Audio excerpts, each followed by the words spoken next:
पाक भारत बढ़ती कशीदगी। New York times ने army chief general Asim Munir को मर्द आहन करार दे दिया। अमरीकी अखबार ने army chief general Asim Munir के कायदाना किरदार की अहमियत को तस्लीम किया। न्यूयॉर्क टाइम्स ने लिखा, आर्मी चीफ ने पाक भारत बढ़ती कशीदगी में पाकिस्तान के वाज़े मौक़िफ़ को तश्कील दिया है। जनरल सैयद आसिम मुनीर ने दो टोक कहा, भारत की किसी मुहिम जोई का फौरी और मुंह तोड़ जवाब दिया जाएगा। Army chief general Asim Munir का यह खिताब किसी भी भारतीय हमले का जवाब देने के अज़्म का मुकम्मल आदा है। जनरल आसिम मुनीर ने सियासी और मौशी मुश्किलात में घिरी पाकिस्तानी कौम को मुत्तहिद कर दिया। इसी पर बात करने के लिए ब्रिगेडियर रिटायर्ड हारिस नवाज साहब हमारे साथ मौजूद हैं। ब्रिगेडियर साहब, बहुत शुक्रिया आपके कीमती वक्त के लिए। पाक भारत बढ़ती कशीदगी के दौरान न्यूयॉर्क टाइम्स ने army chief general Asim Munir को मर्द आहन करार दिया है। यकीनन ये हमारे लिए लम्हा फख्र भी है कि दुनिया इस बात को तस्लीम कर रही है और इस बात की तसल्ली भी कि मुल्क का दिफा निहायत मजबूत हाथों में है। शायद साहब, खुदा का शुक्र है कि we have got a professional chief army staff general Asim Munir, जो who is a unifying factor to सारी कौम को इकट्ठा करने के लिए। उन्होंने ओवरसीज पाकिस्तानी को बुला के जिस तरीके से एड्रेस किया और दो नेशन थ्योरी की बात की और इंडिया की सफ़ों में खलबली मचा दी और तमाम ओवरसीज पाकिस्तान ने जिस तरह पाकिस्तान के हक में नारे लगाए and when they went back Pakistan के सफीर बन चुके थे। उसके बाद जिस तरीके से हम ये इंडिया ने जो एक फॉल्स फ्लैग ऑपरेशन किया और वो जो पाकिस्तान की चीफ आर्मी साहब ने स्टेटमेंट दिए हैं, खुल के दिए हैं और एक मेरे ख्याल में क्लियर मैसेज दिया है कि डोंट लुक टुवर्ड्स पाकिस्तान। हम पूरी तरह तैयार हैं, हमें आजमाओ मत, और अगर आपने कोई डिसएडवेंचर किया तो ईंट का जवाब पत्थर से देंगे। मीन एक मिसाइल मारोगे, हम 10 मिसाइल मारेंगे। आपके राफेल जहाज अगर हमारी स्पेस क्रॉस करेंगे वापस नहीं जाएंगे, जो फैंटास्टिक चीज नहीं बनाएंगे, कुछ और बनाएंगे।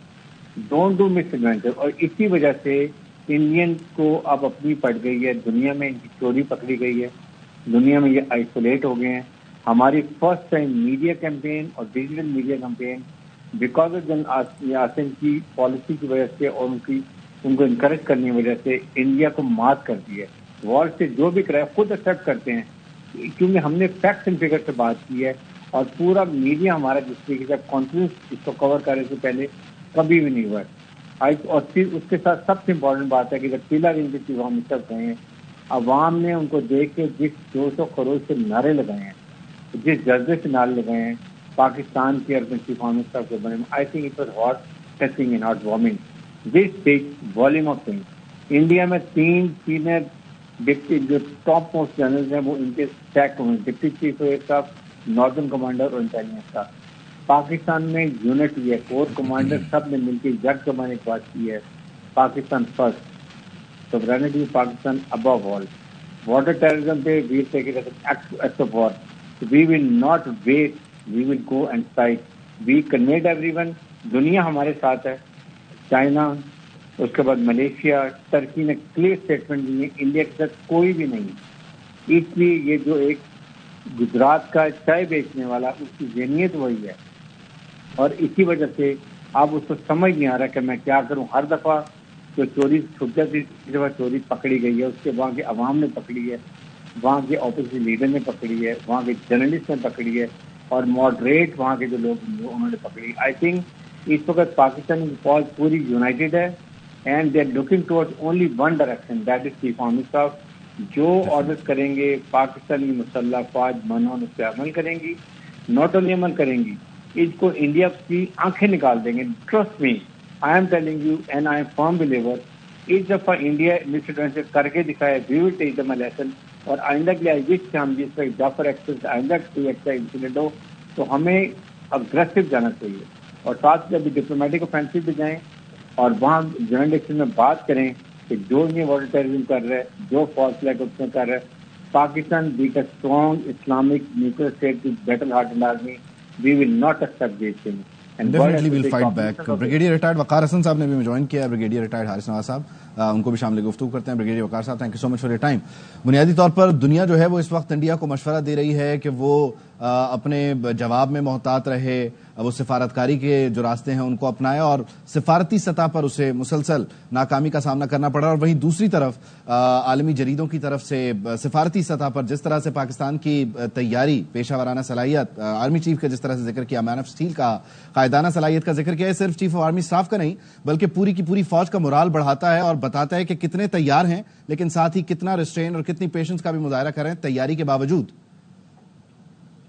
جی بالکل، جو لیڈرشپ ہے، I think especially the way General Asim has led the military from the front, یہ بڑا کاؤنٹ کرتی ہے، اور اس میں دیٹس وائی ہماری طرف سے بھی ہمیشہ یہ مشورہ رہا ہے کہ جب تک بھارت کو آپ اگریسولی آگے سے ڈیل نہیں کرتے، بیکاز وہ تو بڑے کلیئر ہے، وہ تو ایک لمبی لڑائی چاہتے ہیں، تو اور مسٹر بنیے کی مینٹالٹی ہے کہ اگر اس کو صحیح طریقے سے اگریسولی کنٹیسٹ کیا جائے تو پھر وہ جھاگ کی طرح بیٹھ جاتے ہیں۔ میرے خیال میں یہ اکنالجمنٹ انٹرنیشنل فورمز میں آ رہی ہے، نیو یارک ٹائمز سے پہلے برٹش انٹیلیجنس کی بھی رپورٹ ہے کہ جنرل عاصم کے ساتھ آپ پنگا نہ کریں، بیکاز ایک تو از ویری کلیئر ہیڈڈ، اور جب آبجیکٹو ان کے ذہن میں جب کلیئر ہو جاتا ہے تو پھر چیزیں اس طرح موو کرتی ہیں، اور یہ بیسیکلی ایک نوچ اوپر ہی آپ کو جواب دیں گے، اور میرے خیال میں یہ بھی چیزیں کمیونیکیٹ ہوئی ہیں۔ ابھی اگر آپ بھارت میں دیکھیں تو پہلے پتا چلا کہ مودی نے جی سروسز کو اجازت دے دی ہے کہ اسٹرائک کریں، ابھی وہ باری باری ملاقاتیں کر رہا ہے آرمی چیف کے ساتھ، ایئر چیف، نیول چیف کے ساتھ، وچ انڈیکیٹس کہ پروبیبلی دال جو ہے وہ گل نہیں رہی، اور ابھی وہ چاہتا ہے جی کہ ان سے ان سائڈ پوچھے۔ ان سائڈ تو بڑی کلیئر ہے کہ پاکستان نے بارڈرز کو اللہ کے کرم سے، چاہے وہ فضائی حدود ہوں، land border, line of control ہے، میری ٹائم ہے، جو نیول سائڈ بنتی ہے ہماری عربین سی میں، ساری سیل کر دی ہے، تو اس میں آئی تھنک لیڈرشپ کا بہت بڑا رول ہے، اور بھارت کو پتا ہونا چاہیے کہ یہ پھر انشاءاللہ لاسٹ لڑائی ہوگی، آخری، اور شاید یہ غزوہ ہند ہی بن جائے، پھر ان کو لینے کے دینے پڑ جائیں گے، تو عقل کے ناخن نے دوسرا پاکستان میں بیسیکلی ایک کیپیسٹی بلڈ کی گئی اوور پیریڈ آف لاسٹ تھی، اسپیشلی 2019 کے بعد، اور ابھی تینوں فورسز جو انہوں نے اپنی ایک ٹیکنالوجیکل سپیریورٹی جو ڈسپلے کی ہے، دیٹس وائی اس میں کوئی گیپ نظر نہیں آ رہا۔ باقی ہمیشہ ہوتا ہے لیڈرشپ کا، یہی وہی فوج ہے، یہی ملٹری ہے، یہی قوم ہے، صرف یہ ہے کہ اگر اچھی لیڈرشپ ہو، اگریسو ہو، فرنٹ لائن پہ رہنے والی لیڈرشپ، اس سے بڑا فرق پڑتا ہے، مورال قوم کا بھی بلند ہوتا ہے اور فوج کا، اور ساری لڑائی آپ کو پتہ ہے اس وقت مورل لڑائی ہوتی ہے کہ آپ کا مورال کتنا ہے، اور اس میں آئی تھنک میڈیا کا بڑا رول رہا ہے، ARY کا، باقی چینلز کا، to project Pakistan aggressive posture. ہمارے ڈیزائن نہیں ہے اگریسو، لیکن یہ ضرور ہے کہ اگر کوئی کرے گا تو پھر اس کے ساتھ اس کا منہ توڑ جواب دیا جائے گا۔ تو میرے خیال میں یہ ایک بہت بڑا میسج جو ہے انٹرنیشنل کمیونٹی بھی کمیونیکیٹ کر رہی ہے مودی کو کہ اس طرح کے پنگے مت کرو، پہلے بھی تمہیں پھینٹی پڑی ہے 2019 میں، پھر چائنا نے پھینٹا، تو یہ نہ ہو کہ، کیونکہ وہ تو چاہتے ہیں ایز اے کاؤنٹر ویٹ اس علاقے میں ایک بدماش کے طور پہ اس کا امیج رہے، تو اس کا امیج وہ بڑی بری طرح ڈیمیج ہو، اور اس میں میرے خیال جنرل عاصم منیر کی جو لیڈرشپ ہے اس کا ایک بہت بڑا رول رہا۔ ڈیفینیٹلی، بہت شکریہ بریگیڈیئر ریٹائرڈ وقار حسن اور بریگیڈیئر ریٹائرڈ حارث نواز صاحب، تھینک یو۔